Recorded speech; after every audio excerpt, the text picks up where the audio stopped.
What is up, guys? Welcome back. So today I want to talk about how to start making, 5 figures a month, start getting those 5-figure payouts with prop firms. Now, I did make a video about this around 7 months ago, but today we're kind of going to be refreshing everything, adding some stuff that I feel like I didn't talk about back then, and what I've seen, work for other people I've taught and, myself. So first thing when it comes to prop firms, the hardest part about playing these firms is honestly your own psychology. Now, the reason I am saying that is obviously with trading, psychology is a big issue. But the things that prop firms, kind of come up that makes it even harder is the fact that you have this, shiny object syndrome where you feel like you can make so much money.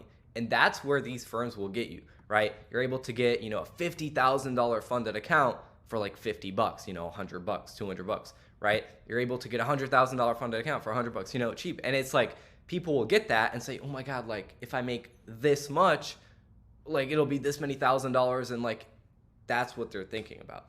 That is where these firms will get you. And that is why, most people fail. But if you do learn how to trade prop firms, if you do understand just like, I'll say like in a sense, the math behind them and just, how to go about playing them, it definitely can be a, low risk incentive in terms of you're not really putting up that much of your own capital and you can still leverage and get, money in return. Now, again, kind of hopping in, the main thing that people, I guess, struggle with firms is unrealistic expectations. I struggle with this. A lot of people struggle with this. They will get, a single account, right? And they'll get like a $100,000 account, let's say. And they're thinking of, bro, like if I just make 10% a month, because you guys hear that 10%, it's like I'm going to make 10K a month. Okay, that's not going to happen. Not with futures at least. And, even with CFDs, probably not going to happen. The name of the game with firms is leveraging, stacking up accounts, and just going for, honestly, base hits and securing your withdrawals. Like, that's honestly the main thing. What I kind of recommend people is in the beginning. So in the beginning, if you are, in the beginning, if you are currently not making any money, okay, you're currently, maybe you've passed an account, maybe you haven't passed an account, your only goal is to prove to yourself that you can follow your rules and you can stay disciplined and pass an account and get a payout. Now, what I always recommend, just get honestly the cheapest account, which whatever firm you're going for. If we're going for, futures firms, it's going to be, most likely a 50K account, right? Depending on what, it might be $50, $100, you have your activation fees. But the point is, it is a cheap account. The goal is, the goal is to trade this account non-emotionally. Now, again, what I mean by this, when it comes to trading evals, you do want to build habits to be a bit higher risk. Now, again, personally, the way I like trading is, a higher win rate, lower risk to reward. But even if you are trading a little bit differently, you still want to be, higher risks on these accounts, just because you don't want to get in the habit of taking a while to pass evaluation accounts, because now at scale, you're just going to be wasting time. You might be on evals for a couple weeks. Well, it's like, that's already most of your month. Like, how are you, going to make money? So goal for me, at least, what I would like y'all to do is when you do get your 50K account, right? You do get your first account, risk heavier on it, right? Maybe risk 2%, right? You guys can see with your own system, there's no like set amount, but go heavier risk on it. Try to pass it, within a couple of trades, okay? I'm not saying you're full porting the account, but all you're doing is you're just bidding heavier, right? What you guys have to realize, if we put this in terms of an ROI perspective, right? What you guys need to realize, I'm pretty sure I talked about this in the last video, but let's say you're getting, 50K account, no activation fee, and you're paying, $120, $120 for this, 50K account. Now, when you get a payout on this account, let's just say it's gonna be $1,000, right? Let's say you're getting a $1,000 payout, and in order to do that, you need to make 2%, right? It obviously depends on the firm, but let's just say you're getting a 1K payout. What are you getting? About a 9 times return on your money. So what does that mean?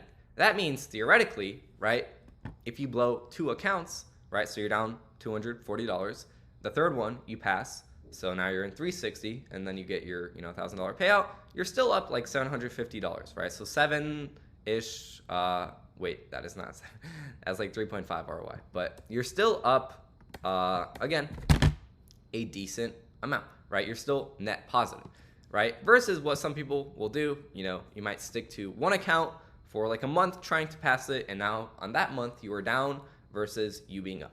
Now, the reason why this is important, and you guys will kind of see. So again, in the beginning, goal, get one account, trade it, right, aggressively. So make sure that even if you make sure, obviously, you're following all your rules, but let's say you follow everything, you follow your trading rules, and maybe you lose 2 trades, risking heavy, and you blow that account. What do you not do? You don't think about changing anything. You don't let it get to your head. You just trade the next account. The issue with the main reason why firms are so successful is it gets to people's head, blown accounts, right? Blown accounts get to people's head, and then they have greedy expectations, right? What I mean by this is obviously people will blow accounts, get to their head, try changing up stuff, and get emotional.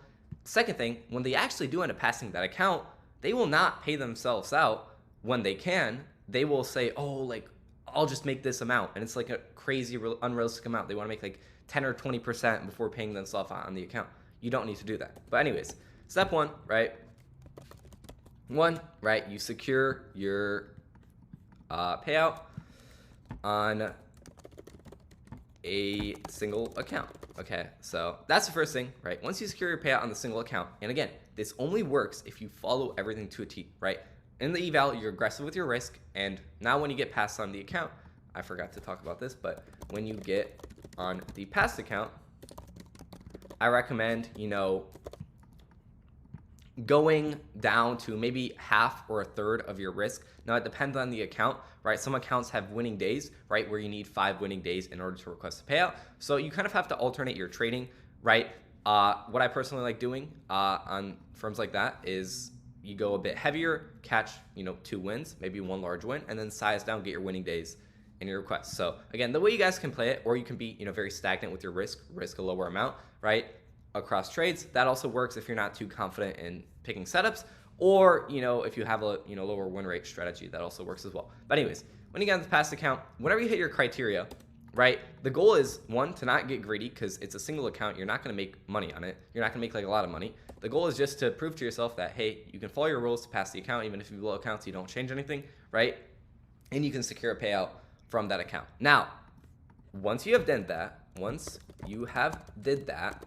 you should have conditioned to your mind that you're able to, again, follow everything, right? But the issue is, if you guys get that payout, but yet you broke your rules, maybe you overtraded, maybe you broke your system on the eval or something on the past account, now you're reassuring to your head, to your mind, that that's okay. That is not okay, right? If you do that and you make money, it's bad because you associate making money with good, but you did something bad. So it's going to, catch up to you. That's why it's so important to just like take good trades, get that. Like that's the mental, conditioning that you're going to do. Now from there, right? Step 2, from there, all you have to do is now you just invest into more accounts. But this is where the scaling comes in, right? Let's say you were trading one account, one 50K account. Okay, now get 3 50Ks, okay? You just get more allocation. All you're changing, the only thing you're changing is your investment. Now you're spending 3 times as much as you were originally, right? That's why it's important to scale up, because in terms of trading that account, right, it's so important. this is the part. It is important to not change anything. You're still going aggressive risk, right? You're still going aggressive risk, the same risk you were going before. You're still trading the exact same way. It's literally the same thing, except you're spending more. But this is the issue. This is where it starts to get to people's head, right? Now they'll blow a set of evals and maybe it's like $300, right? Or, it's more. And now they're like, oh my, like now I'm scared and this, now they change this, they start risking rest, they start doing this, they set themselves back. But it's important to remember your ROI is still the same. Yes, you might be spending, now you might be in $600, maybe you're in almost $1,000, but you're gonna get $3,000, $4,000 back, okay? You guys can kind of understand the gist of it, right? You're really not changing anything up, right? And you're still going for those kind of base hits, right? You're still going to, with this account, with these 3 accounts, I still recommend being a bit more conservative. You still just want to request when you can. You don't want to get too greedy, say, oh, I have 3 accounts, I'm going to make so much, right? And then you just like are oblivious to the fact that you could have requested, but you don't, you get greedy, and then you just end up blowing the accounts, right? Now, from there, after, maybe you get a payout or 2 payouts from the sets of accounts, it is important, not important. Now you're scaling up to more accounts. Maybe you're scaling up to 5, maybe you're going across multiple firms. And now, again, your goal is you're not changing up anything. That's the whole point, guys. You're not changing up anything. Now, here is the most important and hardest thing about scaling. And it is your own mental risk tolerance. You guys, the reason why it is so important to steadily build up is because you will not have the risk tolerance to start going more, okay? What I mean by that is you will know when you're fine scaling up. Once you start scaling up to more accounts, now you're spending like $1,000, $2,000, $3,000, $4,000 on evals, and you have to trade the exact same way. You have to be able to take trades, blow those accounts, lose like $2,000 or $1,000, not care about it, buy the next set and let your, data continue piling up, and your ROI is the same. But now you're like, maybe your drawdown on these evals is going to be $3,000, $4,000. But the issue is at that point, it gets to people's head and they switch stuff up and they never actually get to that payout, which is going to, secure that positive ROI. That is the issue. And that is the hard part about scaling, right? That's why you guys can't force it. All of you guys, some of you guys like are too aggressive with it.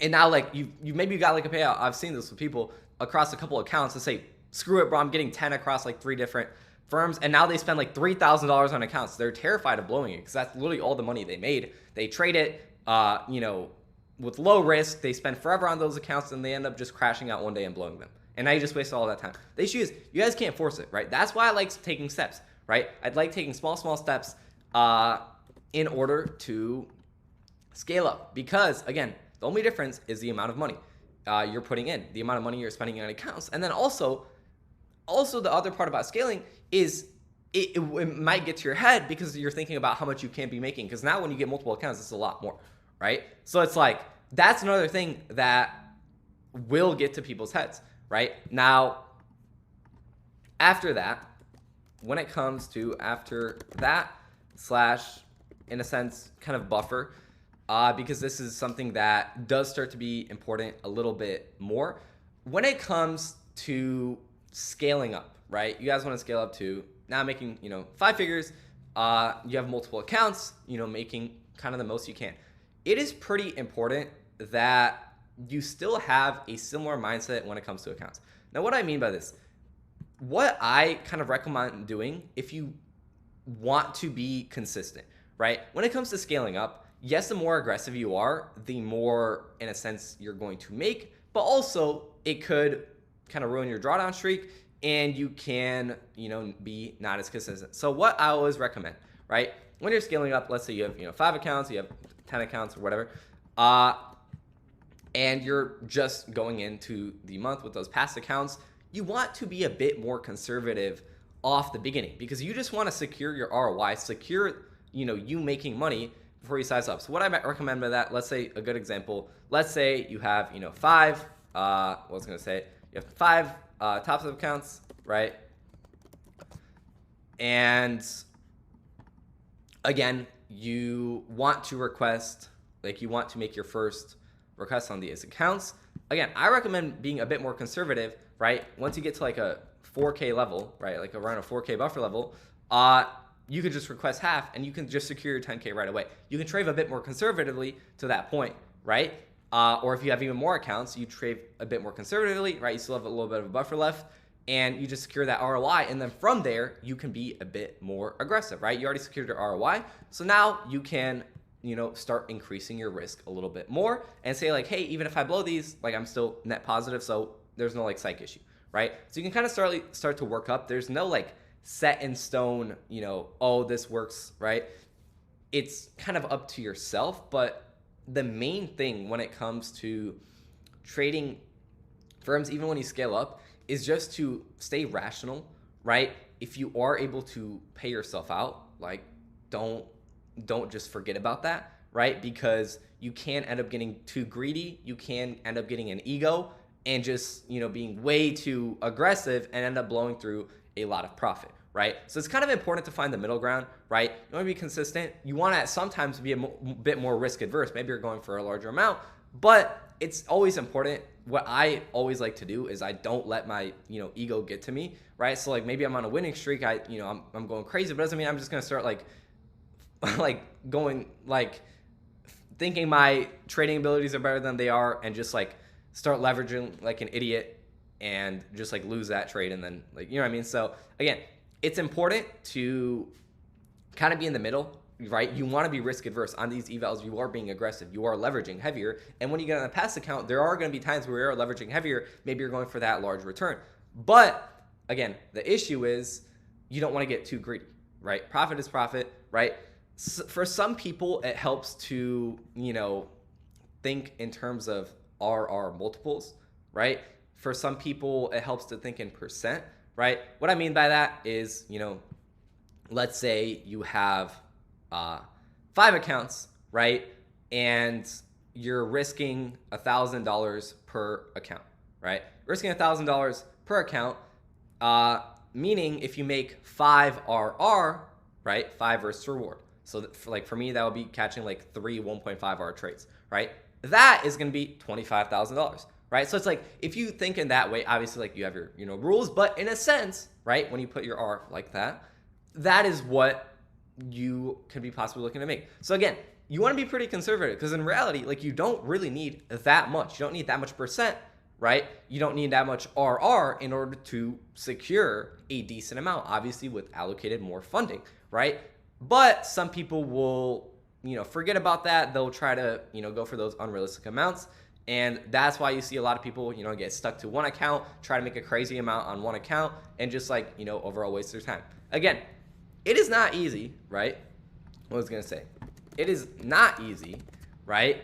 To do this correctly because there's a lot of, psych issues that will come up. It is hard to, when you go through that streak where you are blowing through accounts, it is hard to not want to change something. It's hard to not get emotional. It's hard to not just start like gambling the accounts. Like it's not easy, right? And maybe you're going through like a streak where it's, your drawdown streak and it's important to stay, have your mental composure. So when you do get that ROI, you do get that return, you're able to actually get to that point and you're not quitting or changing stuff up before that. So again, I kind of covered most of the stuff I wanted to cover. Again, it's important to kind of stay within, I guess like this is the last thing. It is important to realize like what your strengths are and kind of stay within your limits. You want to make sure you don't ever, like you're obviously going to be slightly uncomfortable when you're buying more accounts, you're doing this, but it's important to not like overdo it in a sense where now you're just like doing something like you're scared of doing and now you like maybe you're in too much and you'll understand like kind of with your risk tolerance, you'll understand like where's like, okay, like I can't risk this much just because I can't think clearly, right? Or I can't buy this many accounts, I can't think clearly because that's, if it starts to seep into your trading, right? That's going to, ruin, right, everything. So again, it's important to find that spot. It's different for everyone else, right? It's different for everyone, my bad. And again, the way you're going to trade, the way you're going to find your own edge and how you like playing it, how you like going about these little things, that's only up to you, right? So there's no like set answer for this. That's what I want you guys to realize. This is just like what I've seen and like a little bit of advice, but the goal is like you're gonna find your own edge. You're gonna see, how do you like, you're eventually you're gonna get to a point. It's like, okay, this is how you, like passing evals. There's specifically you like do passing evals. This is how you like, getting in winning days. This is how you like risking on the accounts. This is how like there's no set answer. The goal is to get like a rough idea of like what you're looking to do, understand like kind of like the math behind it, like all you're really doing, and then understand that the goal is to find a system that works for you, makes sense for you, and you feel comfortable doing, right? You never want to get to the point where you're like anxious, you're scared, it's like, oh my, like, you know what I mean? That is going to seep into your trading. You want to make it, as stress less as possible, which again, it's not easy because it is a stressful thing, but yeah, so that's kind of the goal. Yeah, I pretty much went over everything I want to talk to you. If you guys have any questions, let me know, and I will see you on